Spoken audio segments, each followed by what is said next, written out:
ઓમ નમઃ શિવાય અને હર હર મહાદેવ શિવ ભક્તો. હિન્દુ સનાતન ધર્મના દરેક લોકોને, મારી સાથે જોડાયેલા તમામ શિવ ભક્તોને મારા મહાદેવ.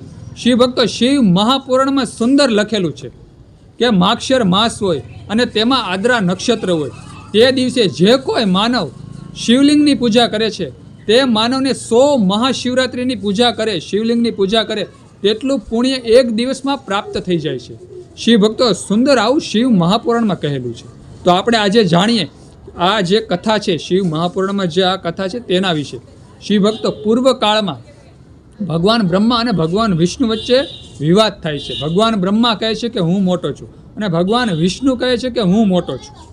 બંને વચ્ચે ભીષણ યુદ્ધ થાય છે અને સર્વ દેવતાઓ મૂંઝાય છે કે આ બંને વચ્ચે જો યુદ્ધ થશે તો આ પૃથ્વીનો પ્રલય થઈ જશે. એટલે ભગવાન શિવ પાસે જાય છે, સર્વ દેવતાઓ ભગવાન શિવ પાસે જાય છે.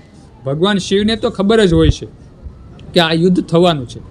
તેવું જ સર્વ દેવતાઓને કહે છે કે મને આ ભવિષ્યની ખબર જ હતી કે આ બંને વચ્ચે વિવાદ થશે.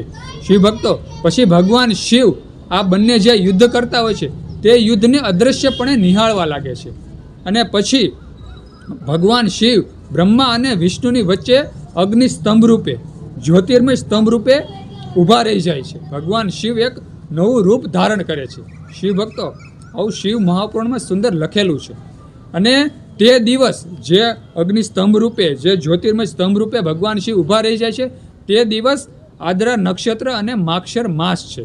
શિવ મહાપુરાણમાં લખેલું છે કે જે કોઈ માનવ આજના દિવસે, માક્ષર માસ અને આદ્રા નક્ષત્રના દિવસે જે કોઈ માનવ શિવલિંગની પૂજા કરશે, તેને 100 મહાશિવરાત્રિની પૂજા કરે તેટલું પુણ્ય ફક્ત એક દિવસની પૂજાથી પ્રાપ્ત થઈ જશે. શિવ ભક્તો, આવું સુંદર શિવ મહાપુરાણમાં કહેલું છે.